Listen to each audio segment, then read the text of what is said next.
Hello friends, this is Rahi and welcome to our channel weird वाले। I hope आप सभी अच्छे होंगे। इस वीडियो में हम डिस्कस करने वाले हैं कक्षागत संवाद प्रविधियों को। हालांकि मैंने इससे पहले एक पार्ट बनाया हुआ है जिसमें मैंने ऑलरेडी डिस्कस किया हुआ है कि कक्षागत संवाद क्या होता है। उसमें मैंने ये भी बताया हुआ है कि जो प्रविधियां हैं उनको दो भागों में बांटा गया है, जिसमें हमने संश्लेषणात्मक विधि को डिटेल में पढ़ा था। और इसके जो प्रकार थे, एक तो दो प्रकार हैं इसके, तो जिसमें हम लोगों ने अक्षरबोध विधि और ध्वनि साम्य विधि को भी पढ़ा था। ठीक है, और उनके जो गुण हैं, उनके जो दोष हैं, उन सभी को हमने देख लिया था। अभी हम इस वीडियो में समझेंगे इसका जो दूसरा प्रकार है, उनके प्रकारों को हम डिटेल में जानेंगे। अब विश्लेषणात्मक विधि क्या है, ये भी मैंने पहले वाले पार्ट में बताया हुआ है।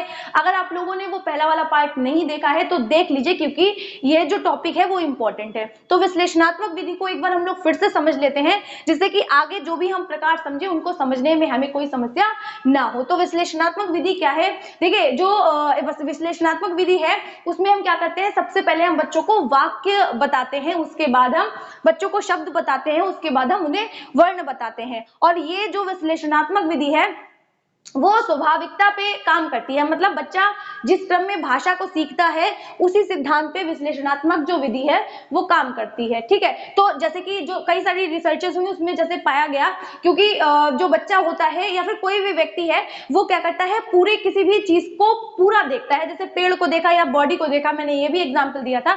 बाद में उसके जो पार्ट्स है वो बाद में पढ़ता है। जैसे पूरा होल देखता है किसी भी चीज को, यानी ये जो सिद्धांत है वो पूर्ण से अंश की तरफ भी काम करता है। तो इसकी जितनी भी विधियां हैं वो इसी पे बेस्ड हैं। अब सबसे पहले बात आती है, देखिए कई सारी विधियां मैंने यहाँ लिख रखी हैं। ठीक है, जिसमें आती है वाक्य शिक्षण विधि, कहानी विधि, देखो और कहो विधि, अनुकरण विधि, सामूहिक पठन विधि, भाषा शिक्षण विधि और सहचर्य विधि। इन सभी को हम क्या करेंगे, एक एक करके जानेंगे। तो सबसे पहले हम बात कर रहे हैं वाक्य शिक्षण विधि की। तो वाक्य शिक्षण विधि क्या है, देखिए जितने भी साइकोलॉजिस्ट हैं, जितने भी एजुकेशनिस्ट हैं, वो सभी ये कहते हैं कि बच्चा कैसे सीखता है, पूर्ण रूप से सीखता है, किसी भी चीज को पूरा सीखता है। और ऐसे ही वाक्य के साथ में होता है कि वो पहले अपने माइंड में उसे पता होता है कि एक कबूतर है, लेकिन बाद में कबूतर लिखा कैसे जाएगा ये वो बाद में सीखता है। इसीलिए हम क्या करते हैं, वाक्य शिक्षण विधि का मतलब प्रयोग करते हैं, जिससे कि क्या हो सके, स्वाभाविकता या फिर हम कह सकते हैं भाषा का जो भाषा शिक्षण का जो रूल है वो फॉलो हो सके। ठीक है, तो क्या है भाषा शिक्षण का शिक्षण क्रम कैसा होता है। तो भाषा शिक्षण के क्रम की बात करें, हम सबसे पहले बच्चे के सामने एक फोटो रख देंगे, एक चित्र रख देंगे। हमने बच्चे के सामने एक फोटो रखा, उस पर हमने एक आम बना दिया। ठीक है, हमने बच्चे के सामने एक चित्र रखा, उस पर आम बनाया। अब आम से ही रिलेट करता हुआ हमने एक वाक्य लिख दिया कि आम पीला होता है या आम मीठा होता है। ठीक है, ऐसे लिखा।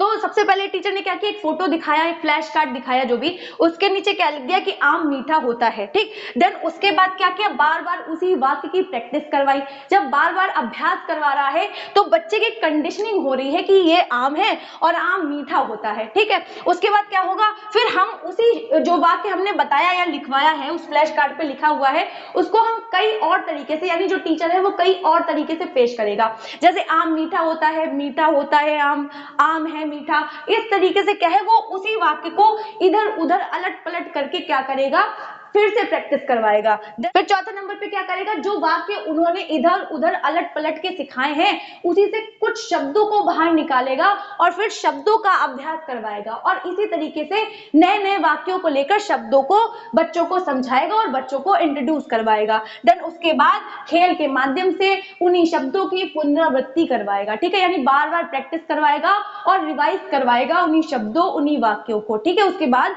वर्ण को सिखाने की बारी आती है। ठीक, तो इस तरीके से वाक्य शिक्षण विधि काम करती है। वाक्य शिक्षण विधि के कुछ गुण हैं तो उनको भी जानते हैं। सबसे पहले अगर हम बात करें तो बच्चा यहाँ पे स्वाभाविक रूप से सीख रहा है, बच्चे पे कोई प्रेशर नहीं डाला जा रहा है। हमने संश्लेषणात्मक विधि में देखा था कि बच्चे को रटने पे बल दिया जा रहा है, क्योंकि वहां पे 12 खड़ी या फिर जो वर्णमाला थी वो बच्चे को रटाई जा रही थी। ठीक है, लेकिन यहाँ पे ऐसा कुछ नहीं है, यहाँ पे बच्चा स्वाभाविक रूप से, और वैसे भी जहाँ पे खेल की बात आ जाती है ना, वहां मतलब बच्चे की बात आती है, क्योंकि बच्चा और खेल बिल्कुल एक ही सिक्के के दो पहलू समझ लीजिए। जहाँ खेल है वहां बच्चा है और बच्चे को खेल में बहुत ज्यादा इंटरेस्ट आता है, और जब वो मजे मजे में चीजें सीखेंगे तो उनके लिए वो चीज बोझ नहीं होगी, है ना, पढ़ना नीरस में नहीं होगा। तो इस तरीके से बच्चा कैसे सीखता है, स्वाभाविक रूप से भाषा सीखता है। उसे जोर जबरदस्ती से नहीं सिखाया जा रहा है, उसे ठूस के नहीं बताया जा रहा है, वो खुद से, उसे खुद इंटरेस्ट आ रहा है भाषा को सीखने में। ठीक है, उसके बाद अगर हम बात करें तो पढ़ने में अटकता नहीं है, क्योंकि अगर कोई शब्द गलत भी लिखा हुआ है, वर्तनी गलत है, तो जब वो हम वाक्य शिक्षण विधि का प्रयोग करते हैं तो अगर कोई जो वाक्य है वो गलत भी लिखा है, तब भी बार बार शब्दों के सामने आने की वजह से क्या होता है, वो गलत को भी सही पढ़ लेता है। ठीक है, तो ये क्या है, इसके गुण हैं। साथ में अगर हम इसके दोष की बात करें तो जो वोकैब्स होती है वो बच्चे की सीमित रह जाती है ना, कि मतलब जो शब्द भंडार है उनमें वृद्धि नहीं हो पाती है, क्योंकि हम कुछ वाक्यों को लेते हैं, उन्हीं में से शब्दों को निकाल के बच्चों को बार बार प्रैक्टिस करवा रहे हैं। इस वजह से जो बच्चों का शब्द भंडार है, जो वोकैब्स है, वो ज्यादा इंक्रीज नहीं हो पाती है। उसके बाद अगर हम बात करें तो बच्चे की जो विश्लेषण करने की जो क्षमता है उसमें कमी आती है। वो कई सारे वाक्यों को जो है बना तो लेगा, लेकिन कई सारे शब्दों को जान नहीं पाएगा, या फिर किसी भी वाक्य से शब्दों को अलग अलग नहीं कर पाएगा। ठीक है ना, तो इस तरीके से जो विश्लेषण करने की जो क्षमता है उसमें कमी आती है। तो आई होप इतनी चीजें आपको समझ आ चुकी होंगी। अब हम क्या करेंगे, विश्लेषणात्मक जो विधि है उसकी सेकंड वाली विधि को देखेंगे, जिसमें आती है कहानी विधि। कहानी विधि को अगर हम देखें तो कहानी विधि एक तरीके से अपडेटेड वर्जन है किसका, वाक्य शिक्षण विधि का। और कहानियां तो बच्चे बचपन से ही अपनी मम्मी से, अपनी नानी से, अपनी दादी से सुना करते हैं, तो वो उनसे रिलेट कर पाते हैं, है ना, क्योंकि क्लासरूम में वो वहां पे बंध के बैठने नहीं आए हैं। बच्चे एक तरीके से आप से जुड़ पाए, आपसे कनेक्ट हो पाए, है ना। आप क्या करेंगे इस तरीके से, क्योंकि कोई भी बच्चा ऐसे बोरिंग तरीके से पढ़ना नहीं चाहता है। जब आप उन्हें कहानियां सुनाएंगे, बच्चों को कहानियां सुनने में बहुत इंटरेस्ट होता है, और कहानियों के माध्यम से क्या होता है, उनकी जो क्रिएटिविटी है, उनकी जो सृजनात्मकता है, उनका जो नयापन है वो उभर के आता है। उनकी जो क्षमताएं हैं वो डेवलप हो पाती हैं, वो सोच पाते हैं ना, लॉजिक कर पाते हैं। कुल मिला के उनकी जो थिंकिंग की जो प्रोसेस है वो बेहतर हो पाती है। ठीक है, किसी कहानियों के माध्यम से उनमें इंटरेस्ट जागृत हो पाता है। मतलब वो जो टीचिंग लर्निंग की प्रोसेस है उसको भी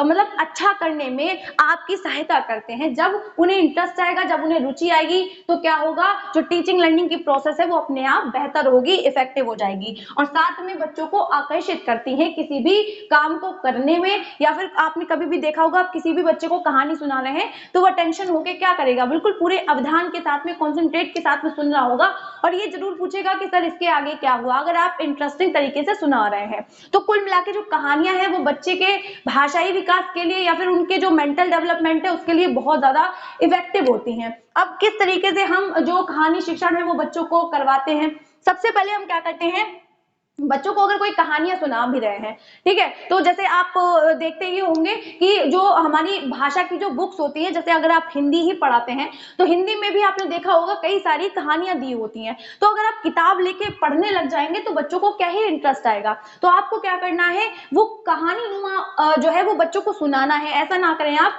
कि रीडिंग वो एक अलग चीज है, शास्त्र वाचन करवाया जाता है, लेकिन पहले बच्चों को पूरी कहानी तो पता हो आखिर। तो जब पूरी बच्चों को कहानी पता हो जाएगी, उसके साथ में आप क्या कर रहे होंगे, कहानी बताने के साथ में बच्चों को कुछ फ्लैश कार्ड भी दिखा रहे होंगे। फ्लैश कार्ड का मतलब यह है कि कुछ छोटे छोटे पीसेस में हम गत्तों को कट कर लेते हैं और उसके ऊपर हम क्या करते हैं, पेपर चिपका लेते हैं और कहानी से रिलेटेड कुछ चित्र ड्रॉ कर लेते हैं। ठीक है, जो भी कहानी हम सुना रहे हैं, जैसे कुत्ते और बिल्ली की कहानी सुना रहे हैं तो हमने एक कुत्ता और एक बिल्ली ड्रॉ कर लिया।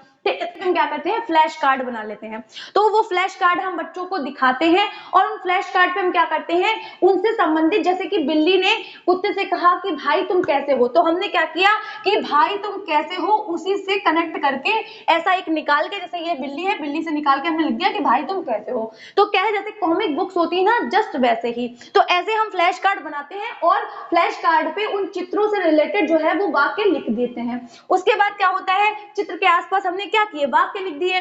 फिर हमने जो भी वाक्य सिखाए बच्चों को, उन वाक्यों की प्रैक्टिस करवाई। उसके बाद हमने क्या किया, वाक्य को सिखाने के बाद में शब्द हमने सिखाए और शब्द के बाद हमने उन्हें अक्षरों से इंट्रोड्यूस करवाया।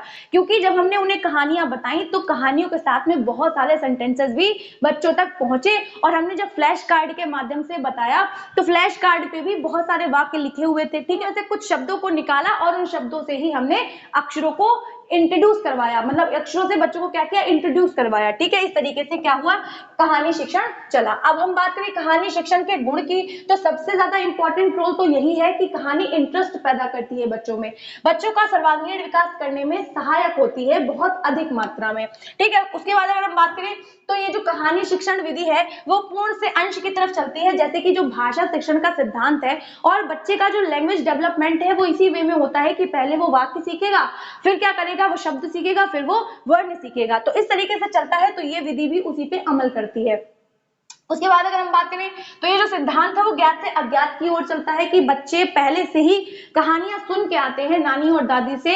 तो कहानी विधि यहाँ पे कैसे चलती है, ज्ञात से अज्ञात की ओर चलती है, क्योंकि उन्होंने ये सारी चीजें पहले से ही समझ या देख रखी होती हैं। तो ये कहानी विधि जो है वो ज्ञात से अज्ञात की ओर जो मैक्सिम्स है हमारा उस पर वर्क करती है। फिर अगर हम बात करें तो इस विधि में क्या होता है, बच्चों को वाक्य या फिर शब्द या फिर जो भी हम सिखा रहे हैं अक्षर, उनको पढ़ने के साथ साथ बच्चों को लिखना भी सिखाया जाता है। जो भी सार्थक शब्द होते हैं उनको हम क्या करते हैं, बच्चों को लिखना सिखाते हैं, जिससे कि क्या होता है, बच्चों का जो लेखन है वो भी बेहतर हो जाता है।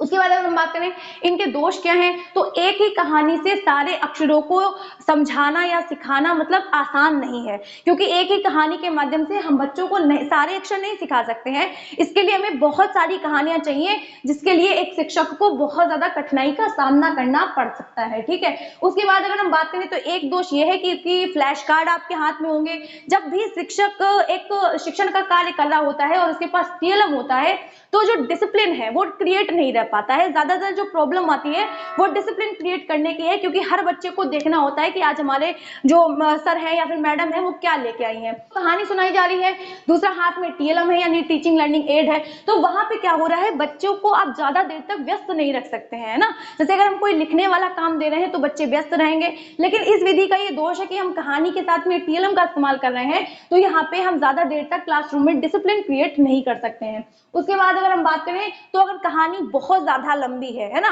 मतलब ऐसा हो गया कि 1 घंटा 2 घंटा हो गया, तो बच्चे बोर होने लगेंगे, क्योंकि काम भी बढ़ जाएगा। अगर कहानी बड़ी है तो उसमें ज्यादा वाक्य और ज्यादा शब्द आएंगे, और उनको सॉल्व करते करते बच्चे मतलब बच्चों को बोरिंग लगने लगेगी, बच्चों के ऊपर बोझ आ जाएगा उस चीज का, और जो टीचिंग लर्निंग की प्रोसेस है वो नीरस हो जाएगी। तो ये क्या है, ये कहानी विधि के दोष है। आई होप इतनी चीजें आपको अभी तक समझ आई होंगी। अब हम लोग देखेंगे देखो और कहो विधि। तो देखो और कहो विधि की अगर हम बात करें तो इसमें क्या होता है, कुछ हम शब्द लेते हैं, उनको हम चित्र के माध्यम से बच्चों के सामने रखते हैं। ठीक है, जैसे कि जो भी बच्चे मतलब जानते हैं, जैसे सेब को जानते हैं, कबूतर को जानते हैं, तो इस तरीके से हम शब्द कुछ लेते हैं और उनको एक चित्र की फॉर्म में उनको बताते हैं, और उस पर हम लिख भी देते हैं कि ये कबूतर है, ये आम है, ये इस तरीके से हम क्या करते हैं, हम जो भी उनके अनुभव में होते हैं जो शब्द, उनका इस्तेमाल करते हैं, चित्रों को दिखाते हैं। ठीक है, उन्हें मालूम है, उनको हम चित्रों के माध्यम से व्यक्त करते हैं, किसमें, देखो और कहो विधि में। ठीक है, जो भी उनके अनुभव होते हैं उनके आधार पर हम क्या करते हैं, शब्दों को चित्रों के माध्यम से व्यक्त करते हैं। इसमें क्या होता है कि जो भी शिक्षण किया जा रहा है वो वाक्य से नहीं शुरू हो रहा है, ये शब्दों से शुरू हो रहा है। पहले हम बच्चों को सारे शब्द बता रहे हैं, और जब हम शब्दों के साथ में बच्चे को चित्र बता रहे हैं तो वो जो चित्र है वो माइंड में बच्चे के छप रहा है। फिर कभी फ्यूचर में अगर बात होती है कबूतर की या फिर का की, या फिर वो कबूतर लिखा हुआ शब्द, तो उसे वो सारी ही चीजें याद आ जाती हैं। इस तरीके से देखो और कहो विधि यानी देख कर पढ़ने वाली जो विधि है उसको हम देखो और कहो विधि कह रहे हैं। तो इसमें किस तरीके का शिक्षण क्रम होता है, हम सबसे पहले मोटे मोटे अक्षर में शब्दों को लिख देते हैं, और साथ में उन्हें चित्र भी दिखाते हैं, और बार बार उन चित्रों की प्रैक्टिस करवाते हैं, दिखा के कि ये क्या है, कबूतर है। सभी बच्चों को एक तरीके से रटने पर जोर दिया जा रहा है देखो और कहो विधि में। उसके बाद जो शिक्षक होते हैं वो जो पढ़ना सिखाते हैं, जैसे दिखा दिया पहले, और पढ़ना भी टीचर्स ही बता रहे हैं बच्चों को, क्योंकि बच्चों को पढ़ना अभी नहीं आ रहा है, तो टीचर्स बार बार उसी चीज को प्रैक्टिस करवा रहे हैं, पढ़ा रहे हैं।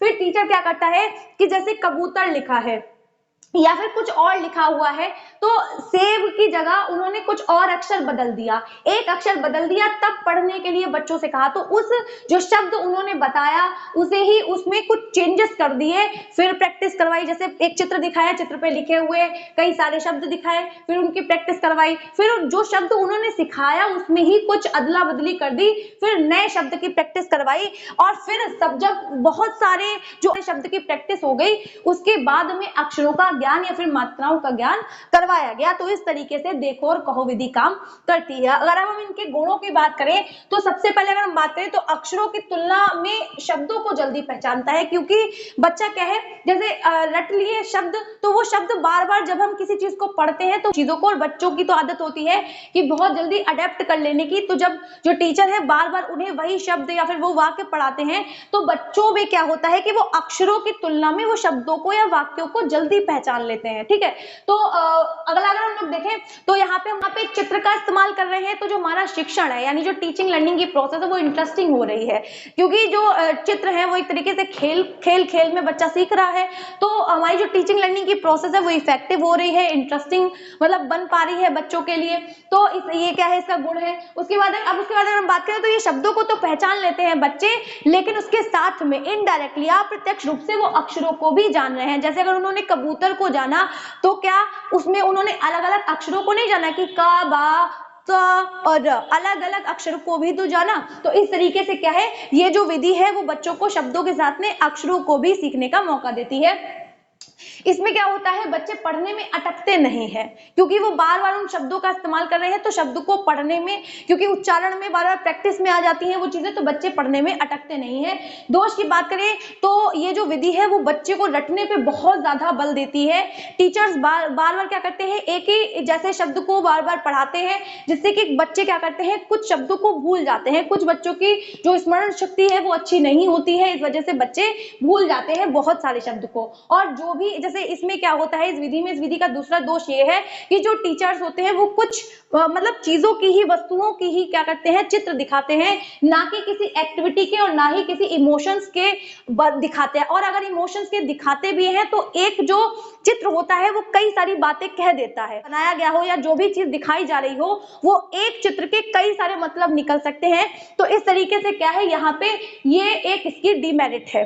ठीक है, अगर हम बात करें तो पढ़ने में तीव्रता नहीं हो पाती है, क्योंकि बच्चों को अक्षर पहचानने में समस्या हो जाती है। बच्चे हैं वो कैसे भी करके जो नए अक्षर हैं उनकी पहचान तो कर लेते हैं, लेकिन वो जो शब्द रचना है या फिर वाक्य रचना है उसको नहीं कर पाते हैं, क्योंकि जोड़ जोड़ के ही हम क्या करते हैं, शब्द या फिर वाक्य का निर्माण करते हैं। लेकिन बच्चा क्या कर रहा है, बच्चे को तो शब्द सीखने पे जोर दिया जा रहा है, तो इस वजह से क्या है, बच्चा शब्द बनाने में या शब्द की रचना करने में मतलब पीछे रह जाता है। उसके बाद अगर हम बात करें तो फिर ये विधि यहाँ रखी क्यों गई है जब इसमें कई सारे दोष हैं।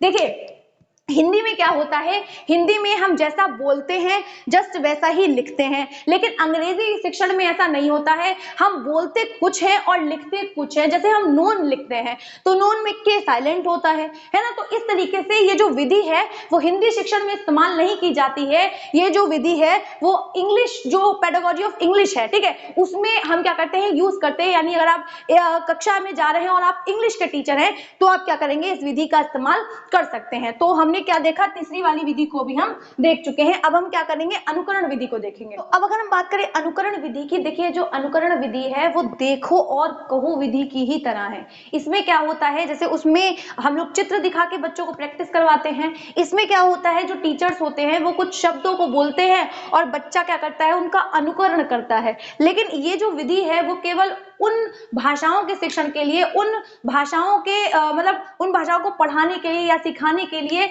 अच्छी होती हैं, या फिर सर्वश्रेष्ठ होती हैं, एक तरीके से कह सकते हैं, जिनकी कई सारी ध्वनियां होती हैं, यानी एक से ज्यादा ध्वनियां जिसकी होती हैं, उनमें हम क्या कहते हैं, अनुकरण विधि का इस्तेमाल करते हैं, प्रयोग करते हैं। जैसे कि हम इंग्लिश में कह सकते हैं, इंग्लिश में एक से ज्यादा ध्वनियों वाले शब्द होते हैं, ठीक है, यानी वर्ड्स होते हैं। तो जो टीचर्स होते हैं इंग्लिश के वो इस विधि का प्रयोग करते हैं। हिंदी में इस विधि का इस्तेमाल नहीं किया जाता है, यानी अव्यवहारिक होता है। ठीक है, उसके बाद अगर हम लोग देखें तो सामूहिक पठन विधि क्या होती है।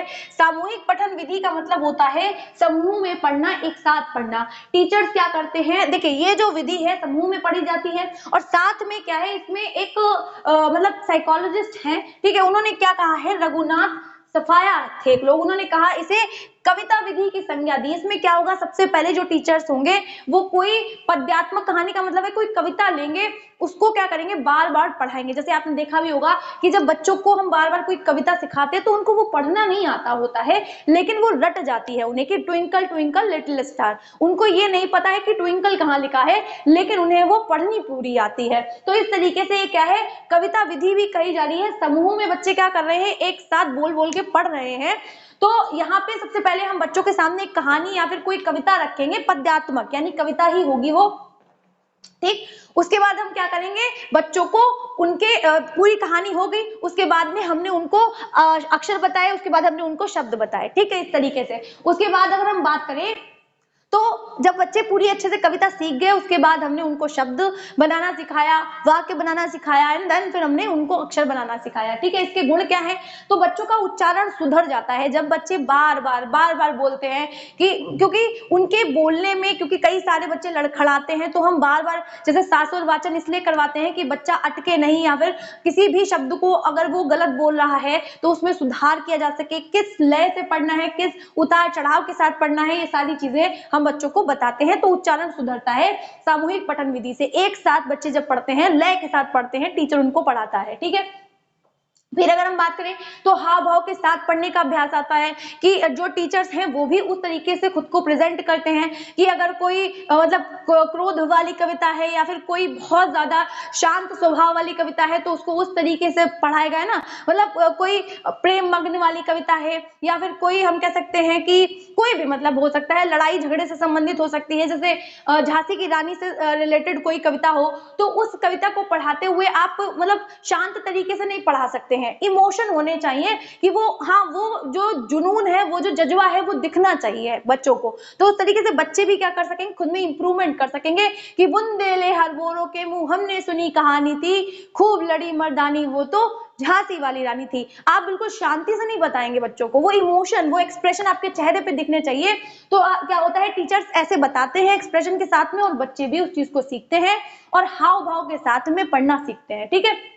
ये चीज उनमें डेवलप होती है। उसके बाद जो बच्चे होते हैं उनका जो गान होता है, क्योंकि हम लय में पढ़ते हैं, इस वजह से उनकी जो भी वो एक्स्ट्रा एक्टिविटीज करते हैं या जो भी वो गाते हैं ना, एक ये भी चीज उनमें इंक्रीज होती है। वो करिकुलर एक्टिविटीज होती हैं, उसमें भी सहायता देता है कौन, सामूहिक पठन विधि। उसके बाद अगर हम बात करें इसका दोष क्या है, देखिए इसका दोष ये है कि जो टीचर्स होते हैं वो बच्चों को पहले से ही कविता पढ़ना सिखा देते हैं, लेकिन क्या होता है, बिना अक्षर ज्ञान के ये पॉसिबल नहीं है। देखिए बच्चे रट तो ले रहे हैं उस चीज को, लेकिन वो पढ़ना नहीं जानते हैं और बाद में क्या है, उनको पढ़ने में और ज्यादा समस्या हो सकती है इस विधि के माध्यम से, जो सामूहिक पठन विधि है। तो ये जो सामूहिक पठन विधि है उसमें हम क्या कर रहे हैं, बच्चों को पहले कोई भी कविता रटवा दे रहे हैं और बाद में उनको शब्दों का ज्ञान करवा रहे हैं, अक्षरों का ज्ञान करवा रहे हैं। तो ये क्या है, गलत मेथड हो सकता है। हम पहले छोटे छोटे वाक्यों शब्दों से इंट्रोड्यूस करवाएंगे, फिर बच्चों को क्या करवाएंगे, अक्षरों का ज्ञान करवाएंगे। तो हमने ये देख ली। अब हम ये देखेंगे कि जो भाषा शिक्षण यंत्र विधि है और सहचर्य विधि है। अब अगर हम बात करें भाषा शिक्षण यंत्र विधि की, देखिए यहाँ पे क्या होता है, ये भी एक तरीके से अनुकरण विधि की ही तरह है, ठीक है। तो अनुकरण विधि की तरह क्यों है, क्योंकि इसमें क्या होता है, यहाँ पे जैसे अनुकरण विधि में टीचर बोलते हैं और बच्चे अनुकरणित करते हैं, यहाँ पे क्या होता है कि टीचर खुद ना बोलकर यहाँ पे कुछ यंत्र का, है ना, कुछ टूल्स का यूज किया जाता है, जैसे ग्रामोफोन हो गया, टेप रिकॉर्डर हो गया। इस तरीके से क्या होता है, उसमें वॉइस को रिकॉर्ड कर दिया जाता है या फिर रिकॉर्डेड वॉइस को चलाया जाता है और बच्चों को सुनाया जाता है, ठीक। और उसके बाद में बच्चे क्या करते हैं, अनुकरण करते हैं। तो ये क्या है, भाषा शिक्षण यंत्र विधि में कुछ इस तरीके से किया जाता है। अब इसका शिक्षण क्रम क्या होता है, किस तरीके से शिक्षा दी जाती है।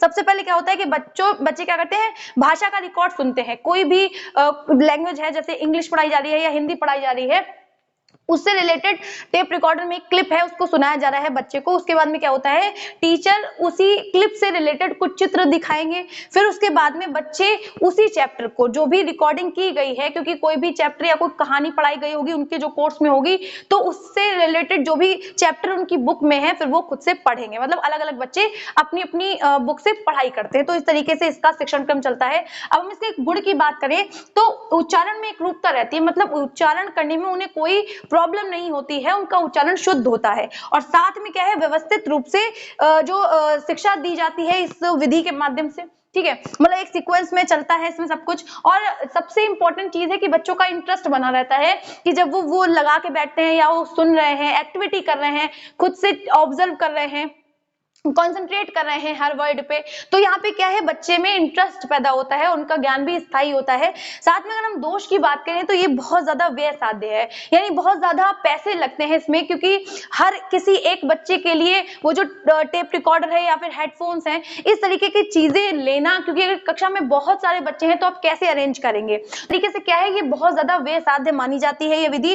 और ज्यादातर इस विधि का यूज भी उन्हीं भाषाओं के शिक्षण में होता है जिसमें एक से ज्यादा ध्वनियां होती हैं, ठीक है, जैसे हम समझे ही थे अभी इंग्लिश है या फिर और भी कोई अदर। और यहाँ तीसरा अगर हम इसकी दोष की बात करें तो जो हिंदी शिक्षण है या जो भी अन्य भारतीय भाषाएं हैं, उनके एक्चुअली में शुद्ध रूप से जो रिकॉर्डिंग होती है वो कभी भी उपलब्ध नहीं हो पाती। मतलब हम और किसी भी भाषा को देखें तो उनकी रिकॉर्डिंग उपलब्ध होती है, लेकिन हिंदी भाषा की जो रिकॉर्डिंग है वो उपलब्ध नहीं होती है। तो इस तरीके से ये क्या थे, भाषा शिक्षण यंत्र विधि के दोष थे। उसके बाद एक हमारी लास्ट बची है जिसमें हम सहचर्य विधि की बात कर रहे हैं। सहचर्य विधि हम पहले भी देख चुके हैं। सहचर्य विधि मारिया मोंटेसरी ने इसका आविष्कार किया था, इन्वेंट की थी। तो जो मारिया मोंटेसरी थी वो ये कहती थी कि बहुत सारे खिलौने, बहुत सारी वस्तुएं, बहुत सारे कार्ड्स क्या कर दिए जाएं, एक कमरे में रख दिए जाएं और उन चीजों पे नाम लिख दिया जाए। जैसे खिलौना है तो ये कौन सा खिलौना है, ये मिक्की माउस है या जो भी एक्सेट्रा, तो उसमें नाम लिख दिया जाए और बच्चों को वहां छोड़ दिया जाए। और टीचर्स पूछेंगे कि ये क्या है या फिर वो कहां, जैसे नहीं हम कहते हैं कि बताओ बेटा बॉटल कहाँ है, तो बच्चा कहता है वहां है ना। तो इस तरीके से क्या है, बच्चे खुद पहचानेंगे। तो जब वो टीचर कोई भी शब्द बोलेगा तो बच्चा खुद से उस चीज को सिलेक्ट करके या उठा के टीचर के पास लेके आएगा। तो इस तरीके से क्या है, वो खेल के माध्यम से सीखेगा, स्वाभाविक रूप से सीखेगा। लेकिन इस विधि का गुण क्या है, तो सबसे अच्छा और सबसे सटीक क्या होता है, बच्चों में इंटरेस्ट पैदा है और बच्चे उत्साहित होते हैं क्योंकि वो एक दूसरे के साथ में खेल रहे हैं, है ना, मतलब कुल मिला के एक्टिविटी कर रहे हो। जहाँ पे खेल है, एक्टिविटी है, बच्चे का एक्टिव पार्टिसिपेशन है, वो विधि हमेशा अच्छी रही है। उसके बाद अगर हम बात करें तो इसके कुछ दोष भी होते हैं, जैसे कि ये जो है वो केवल छोटी कक्षाओं के लिए ही उपयोगी है, जैसे जहाँ पे कम बच्चे हैं या जो हम कह सकते हैं छोटे क्लासेस होते हैं उनके लिए ही ये उपयोगी होती है। और उसके बाद अगर हम बात करें तो इस विधि के द्वारा हम बच्चों को सारे शब्द नहीं सिखा सकते, क्योंकि हम एक कमरे में कितनी चीजें रख लेंगे। तो हम इस विधि के द्वारा बच्चों को कुछ लिमिटेड जो शब्द हैं, जो वर्ड हैं, उनसे ही इंट्रोड्यूस करवा सकते हैं। और अगर हम बात करें तो जहां पे ज्यादा बच्चे होंगे, जैसे एक क्लास में मतलब छोटा सा रूम है और उसमें हमने कई सारे बच्चों को रख दिया, तो अव्यवस्था फैल जाएगी, अनडिसिप्लिन्ड हो जाएगी क्लास और बच्चे आपस में ही लड़ झगड़ के सारा काम हो जाएगा। तो इस तरीके से क्या है, ये इस विधि के दोष हैं। इस वीडियो से रिलेटेड ही मैंने एक पार्ट 1 भी बनाया हुआ है, जैसे कि मैंने स्टार्टिंग में भी कहा था, तो उस वीडियो को भी आप जरूर देख लीजिएगा क्योंकि ये चीजें इंपॉर्टेंट हैं, ठीक है। तो अगर आप लोगों को चीजें समझ आई हो और अगर आप लोगों को वीडियो अच्छी लगी हो तो वीडियो को लाइक करना और चैनल को सब्सक्राइब करना बिल्कुल मत भूला करिए। मिलते हैं इसी तरीके की मोर वीडियोस के लिए, तब तक के लिए जय हिंद।